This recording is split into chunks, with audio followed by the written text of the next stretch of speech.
नमस्कार, स्वागत है आप सभी का यस के एक्सेलेंस ट्यूटोरियल में। तो आज के इस ट्यूटोरियल में हम लोग सीखने वाले हैं कि जो है समांतर माध्य कैसे ज्ञात करेंगे और बहुलक कैसे ज्ञात करेंगे। दोस्तों, सांख्यिकी से आपको जो है ये क्वेश्चन जरूर पूछा जाएगा कि समांतर माध्य ज्ञात कीजिए और बहुलक ज्ञात कीजिए, या एक और क्वेश्चन जरूर पूछा जाएगा कि माध्यिका ज्ञात कीजिए। तो आज के इस वीडियो में हम लोग सिर्फ और सिर्फ समांतर माध्य और बहुलक ज्ञात करना सीखेंगे। अगले वीडियो में हम लोग माध्यिका ज्ञात करना सीखेंगे। तो इस चैप्टर से कम ये 3 सवाल जरूर पूछे जाएंगे, जिसमें आज जो है आप लोग 2 सवाल हल करना सीख लीजिए। तो यहाँ पे देखिए, निम्नलिखित बारंबारता बंटन से समांतर माध्य ज्ञात कीजिए। यहाँ पे हम लोगों को सारणी दिया गया रहेगा, आपके जो है बोर्ड एग्जाम में ऐसे सारणी दिया गया रहेगा। इस सारणी को हम लोग समांतर माध्य ज्ञात करने के लिए ये ऐसे जो है कन्वर्ट कर लेंगे इस सारणी को, जैसे वर्ग अंतराल वाला सारणी को यहाँ पे लिखेंगे हम लोग हल और वर्ग। अब देखिए दोस्तों, इस सारणी में ये वाला जो पॉइंट होता है, नीचे वाला पॉइंट कहीं भी ऐसा सारणी दिया रहेगा तो इसको आप लोग यफ समझिएगा। इसको जो है इसी समय ध्यान से जो है सुन लीजिए कि ये बारंबारता होता है और इसको जो है यफ समझिएगा, ठीक है ना। नीचे वाले सारणी को जो है यफ समझिएगा, चाहे यहाँ कुछ भी लिखा गया हो, बारंबारता लिख सकता है, परीक्षणों की संख्या लिख सकता है, कुछ भी लिख सकता है। तो नीचे वाले जो है नंबर जो भी होंगे इसको आप लोग बारंबारता मानिएगा, और ये आपका जो ऐसे अंतर करके दिया रहेगा ये वर्ग अंतराल होगा, ठीक है। तो ये वर्ग अंतराल होते हैं, और ऐसे जो नीचे रहता है 8, 12, 10, 11, 9 ये सब जो है बारंबारता होते हैं, यानी कि फ्रीक्वेंसी होता है। इसको यफ से डिनोट करते हैं, या इसी को यफ आई से भी डिनोट करते हैं, ठीक है। तो अब इसमें हम लोग जो है इस सारणी को ऐसे बना लेंगे। वर्ग अंतराल पहले लिखेंगे, वर्ग अंतराल पहले लिख लेंगे, अंतराल, तो वर्ग अंतराल लिख के और इसको जो है ऐसे जो है सारणी हम लोग बना लेंगे। तो वर्ग अंतराल लिखेंगे तो 0 से 10, और इसका बारंबारता कितना है तो ये भी लिख लेंगे, बारंबारता जो है क्या है इसको भी हम लोग लिख लेते हैं। तो ये जो है बारंबारता को एफ से दर्शाया जाता है, ठीक है। तो इसको भी लिख लेते हैं। तो 0 से 10 की बारंबारता जो है 8 है, तो यहाँ पे लिख देंगे 8, ठीक है। इसके बाद से 10 और 20 है, तो 10 से 20 की बारंबारता कितनी है, 12 है, तो यहाँ पे 12 लिख लेना है। इसके बाद से 20 से जो है 30 की बारंबारता कितनी है, तो 20 से 30 की बारंबारता 20-30 की बारंबारता 10 है, तो यहाँ पे 10 लिख लेना है।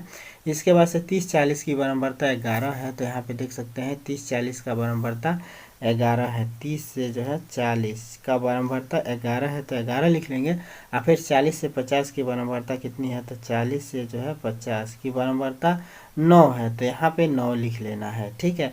इसके बाद से हम लोग क्या करेंगे, एक सारणी और बनाएंगे, एक खाना। ये आपका 2 खाना हो गया, एक खाना हम लोग को और बनाना पड़ेगा, और एक खाना और, यानी कि 2 एक्स्ट्रा खाना हम लोग को बनाने पड़ेंगे, ठीक है। तो अब इसके लिए जो है हम लोग क्या करेंगे, अब एक जो है हम लोग को एक्स आई ज्ञात करना है, एक एक्स आई ज्ञात करना है। ये एफ आई आपको दिया गया है, एक्स आई ज्ञात करना है। इसके बाद से हम लोग प्रत्यक्ष विधि से अगर करेंगे तो एक्स आई और एफ आई ज्ञात करेंगे, ठीक है। तो यानी कि एफ आई में जो है एक्स आई से गुणा करेंगे।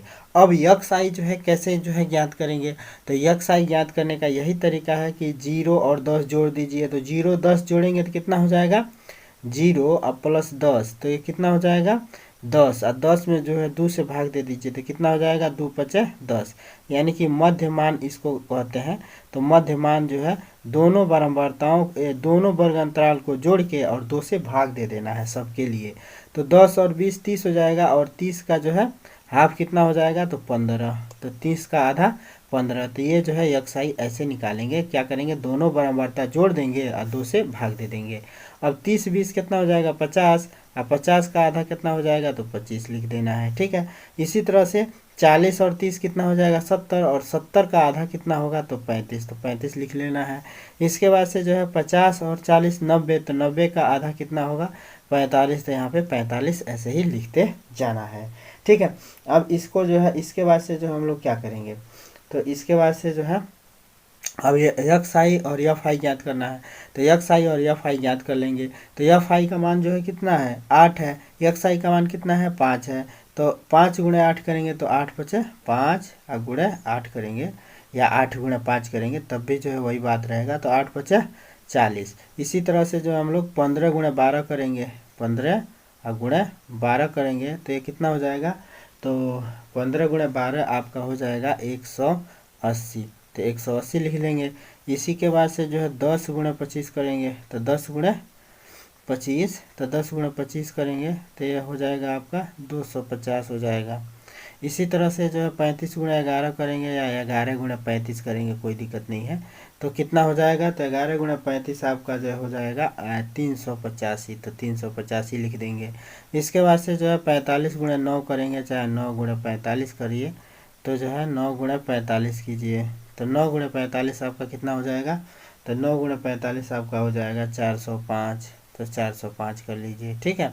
अब जो है इसको क्या करेंगे हम लोग, इस साड़ी को थोड़ा सा बढ़ा लेते हैं सिग्मा एफ आई और एक्स आई के लिए। तो यहाँ पे सिग्मा एफ आई और एक्स आई ज्ञात कर लेंगे, ठीक है। सिग्मा एफ आई और एक्स आई ज्ञात कर लेंगे। तो सिग्मा एफ आई एक्स आई ज्ञात करने के लिए क्या करेंगे, इन सबको जोड़ देंगे। तो सबको जोड़ेंगे तो जो है कितना हो जाएगा आपका, देखिए इकाई का अंक इकाई में जोड़ेंगे, दहाई का अंक दहाई में, तो 0 0 0 5 5 10 के 0 हासिल 1 है। अब 8 4 12, 12 5 17, 17 8 25, 25 आप 25 0 25 से होगा, आप 25 में एक जोड़ेंगे तो 26, 26 के 6 लिख देंगे, हासिल कितना बचा 2। अब 2 1 3, 3 2 5, 5 3 8, 8 8 4 12, 8 4 12, तो 12 लिख देंगे, 12 लिख देंगे क्योंकि हमने हासिल जोड़ दिया है, तो 12 लिख देंगे, ठीक है। तो 1260 हो गया। तो सिग्मा एफ आई एक्स आई का मान हो गया 1260। अब सिग्मा एफ आई भी हम लोग को, तो यहाँ भी ये साड़ी बढ़ा देंगे, तो सिग्मा एफ आई निकालेंगे, तो सिग्मा एफ आई का मतलब इनका सबका जोड़, तो बराबरताओं का योग कितना हो जाएगा इसमें, तो जोड़ दीजिए 12 8 20 10 30 और 30 10 40, 40 से 41, 41 और 9 50, तो ये हो जाएगा आपका 50। तो बराबरताओं का कुल योग हो गया 50, ठीक है। मच्छर भी बहुत काट रहे हैं, तो ये हो गया आपका 50। अब हम लोग जो है प्रत्यक्ष विधि से समांतर माध्य ज्ञात कर लेते हैं। तो समांतर माध्य यहाँ पे लिखेंगे, चूंकि समांतर माध्य बराबर, चूंकि समांतर माध्य बराबर क्या हो जाएगा, तो सिग्मा एफ आई, इसका सूत्र होता है सिग्मा एफ आई एक्स आई अब बटे में सिग्मा एफ आई बराबर क्या लिख देंगे, तो सिग्मा एफ आई एक्स आई का मान 1260 है, तो 1260 अब बटे में सिग्मा एफ आई का मान 50 है, तो 50, 2 0 से 2 0 काट देंगे, आप 5 से काटेंगे तो 5 दूना 10 है, 5 दूना 10, 2 बचा, 6 26, 5 बचा 25, 10वां बढ़ा लेंगे, अब नहीं जाएगा, भाग 1 बचेगा, तो आप 5 दूना 10 कर देंगे, तो ये कितना हो जाएगा, तो 25.2, 25.2 आपका जो है समांतर माध्य हो जाएगा। यही आपका आंसर हो जाएगा, ठीक है। तो ये हो गया आपका जो है कौन सी, समांतर माध्य। अब इसके बाद से हम लोग बहुलक ज्ञात करेंगे। तो बहुलक में ज़्यादा जो है झंझट बवाल नहीं है। बहुलक में देख लेना हम लोग को सिंपल रूप से कि बहुलक में क्या है, सबसे अधिक जो है बारंबारता किसकी है, तो सबसे अधिक बारंबारता इसकी है, ठीक है। इसको भी जो है हम लोग सबसे पहले इस सारणी को जो है ऐसे इस सारणी के रूप में व्यक्त कर लेते हैं। तो इस सारणी के रूप में अब देखिए हम लोग को इसमें जो है बस 2 ही जो है चीज़ें लिखना रहेगा, इसमें एक्स और एफ आई की ज़रूरत नहीं है बहुलक ज्ञात करने में, ठीक है। तो इस सारणी को हम लोग ऐसे कन्वर्ट कर लेते हैं। तो सबसे पहले इसको हम लोग लिख देते हैं वर्ग अंतराल, तो वर्ग अंतराल, तो वर्ग अंतराल ले लेते हैं। वर्ग अंतराल कितना दिया है इसका, तो जो है 1 से 3, 1 से 3, फिर 3 से जो है 5, 3 से 5, 5 से जो है 7, 5 से 7 और 7 से 9 और 9 से जो है कितना है 11, 9 से 11, ठीक है। अब इसके बाद से जो हम लोग क्या करेंगे, बारंबारता लिख लेते हैं। तो बारंबारता,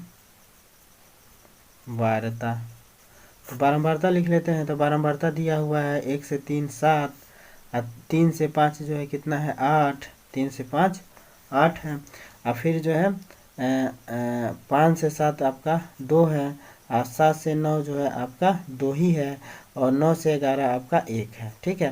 तो ये बारंबारता हो गया। बस हम लोग को बस इतना ही करना है इसमें, और इसके बाद से जो है क्या कर देना है, बहुलक ज्ञात कर देना है।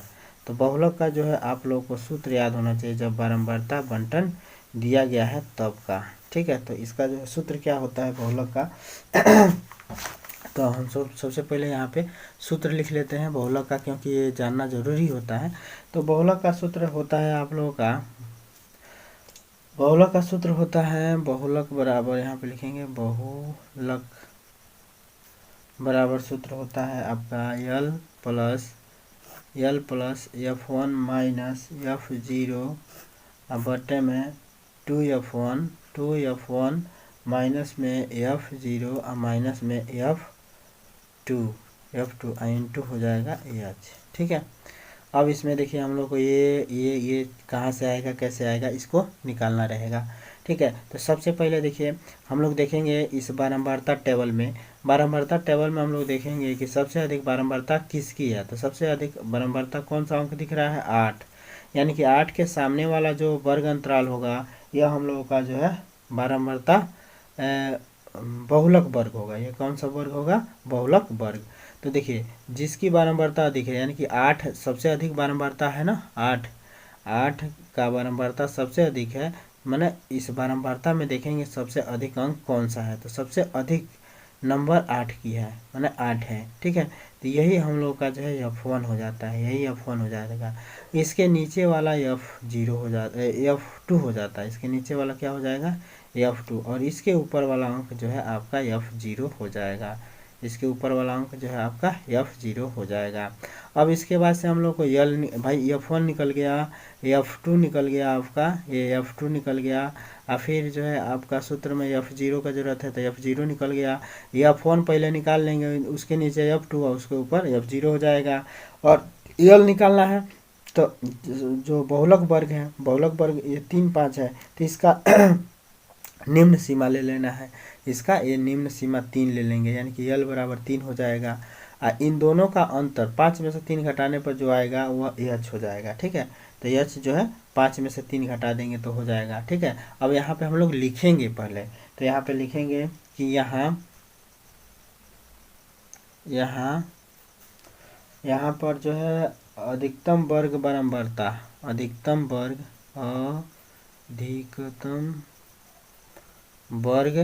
बारंबारता 8 है, अतः बहुलक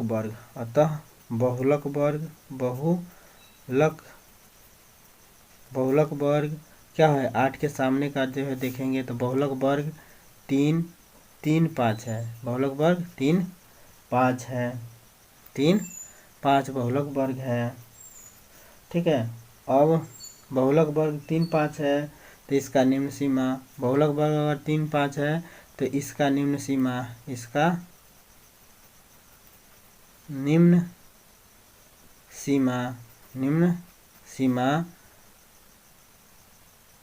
सीमा 3 है, अतः यल बराबर 3 होगा। इसका निम्न सीमा 3 है तो इसका यल बराबर 3 हो जाएगा। ठीक है, वर्ग की माप निकालेंगे।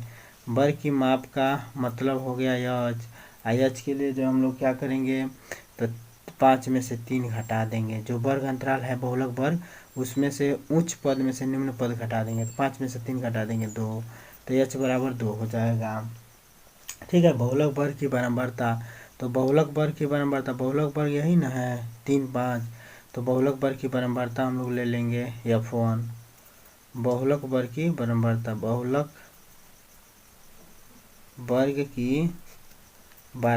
बहुलक वर्ग की बारंबारता हम लोग ले लेंगे। तो बहुलक वर्ग की बारंबारता कितनी है? तो 8 है। बहुलक वर्ग यही है ना, इसकी बारंबारता 8 है, तो F1 बराबर हम लोग ले लेंगे 8। इसके बाद से इसके नीचे वाला F2 हो जाता है, तो F2 कितना हो जाएगा 2, और फिर इसके बाद से F0 हो जाता है, माने इससे पहले वाला, तो F0 7 हो जाएगा। ठीक है, F0 हम लोग 7 ले लेंगे। ठीक है, अब इसके बाद से क्या करेंगे, इसमें मान भर देंगे। सब कुछ निकाल लिया हम लोगों ने, यल निकाल लिया, एच निकाल लिया, F0 F1 F2 सब निकाल लिया। अब इसमें ला के भर देना है, बस बहुलक आपका ज्ञात हो जाएगा। तो अब इसमें देखिए यल का मान कितना है, तो लोअर लिमिट इसका 3 है, तो लोअर लिमिट 3 ले लेना है। इसके बाद से F1 का मान देखिए, तो F1 का मान 8 है, तो यहाँ पे 8 भर देना है। माइनस में F0 का मान, तो F0 का मान 7 है, तो 7 भर देना है।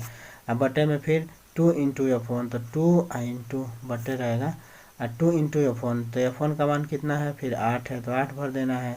फिर माइनस में F0, तो F0 का मान कितना है, तो F0 का मान 7 है, तो 7 भर देना है। और फिर से जो है माइनस में F2, तो माइनस में F2 का मान 2 है, तो 2 भर देना है। ठीक है, F2 का मान 2 है, तो यहाँ पे 2 भर देना है। अब इसके बाद से जो है गुणा H, तो H का मान कितना है, 2 है, तो 2 भर देना है। H का मान 2 निकाले हैं, तो 2 भर देना है। अब इसको सॉल्व कर देना है, तो सॉल्व करेंगे तो ये हो जाएगा 3, धन में जो है 8 में से 7 जाए जो है ये हो जाएगा 1, अब बट्टे में 8 दूना 16 हो जाएगा, और नीचे जो है -7 है, -2 है, तो ये जुट जाएगा, तो माइनस में 9 हो जाएगा, गुणा ये 2 है, तो 2 रहेगा। ठीक है, अब जो है क्या हो जाएगा, तो इसको जो है देखिए, तो 3 धन में जो है ये हो जाएगा 1/16 में से 9 जा 7, गुणे 2 हो जाएगा। तो इसको हम लोग लिख सकते हैं 3 धन, अब 2 का 1 में गुणा कर देंगे तो 2/7 हो जाएगा। 3 धन 2/7 का मतलब अब 7 त्रिक 21 है, 21 और 2 23, तो 7 त्रिक 21 2 23/7 हो जाएगा। 23/7 को जो है 7 से भाग दे देंगे, तो 7 त्रिक 21 3, 7 त्रिक 21 कितना बचा, 21, 23 में से 21 घटा देंगे तो 2, तो 2 हो जाएगा। तो फिर 2 हो जाएगा, तो दशमलव लगा के 0 बढ़ा लेंगे, 7 दूना 14, 7 दूना 14, तो 20 में से 14 6, 7 छके 7/56 60 हो जाएगा, तो 60 हो जाएगा, तो 7/56, फिर जो है कितना बच जाएगा 40, तो 56 40 7 छके 42, लगभग 7×5 = 35, तो एक जोड़ लेंगे, लगभग 6 हो जाएगा। ठीक है, तो भाग दे दीजिएगा, 7 से 23 में भाग दे दीजिएगा। ठीक है, तो जितना आएगा उतना लिख दीजिएगा, तो बहुलक आपका हो जाएगा 3.286 लगभग। ठीक है, यही आपका आंसर हो जाएगा। ठीक है, तो ऐसे जो है इसको हम लोग बहुलक को जो है कर लेंगे। ठीक है, बहुलक को ऐसे हम लोग कर लेंगे। और जिसको लिखना नहीं आएगा, ऐसे जिसको लिखना नहीं आएगा, तो खाली F1 प्राप्त कर लेंगे। F1 कैसे प्राप्त करेंगे, इसी में आप लोग दर्शा दीजिएगा। F1 कैसे प्राप्त करेंगे, तो देख लेना है सबसे अधिक जो है अंक किसका है, बारंबारता में देख लेंगे सबसे अधिक अंक, सबसे अधिक नंबर कौन है, तो सबसे अधिक नंबर 8 है, सबसे अधिक नंबर 8 है, तो इसको F1 मान लेंगे, इसके नीचे वाला F2, इसके ऊपर वाला F0 मान लेंगे। और इसमें अब जो जिसका सबसे अधिक नंबर है वही बहुलक वर्ग होगा, तो बहुलक वर्ग देख लेंगे, इसका लोअर लिमिट ये वाला लिमिट ले लेना है, इधर वाला। ठीक है, ये लोअर लिमिट होता है, ये अपर लिमिट होता है, तो लोअर लिमिट इसका ले लेना है। और H निकालने के लिए यहीं पे H निकाल दीजिएगा, तो 5 में से 3 घटा दीजिएगा, 2 हो जाएगा H। अब सब कुछ ज्ञात हो जाएगा, सब कुछ इस सूत्र में याद रखिएगा, सूत्र में भर दीजिएगा और इसको जो है निकाल लीजिएगा। ठीक है, तो यही था आपका जो है बहुलक और समांतर माध्य ज्ञात करने का तरीका। ये तरीका जरूर सीख लीजिएगा, क्योंकि यहाँ से जो है 2 नंबर या 4 नंबर में जरूर यह पूछता है, तो इसको जो है ज़रूर तैयार कर लीजिएगा। तो फिर मिलते हैं दोस्तों माध्यिका बताने के लिए कल के एपिसोड में, तब तक के लिए धन्यवाद।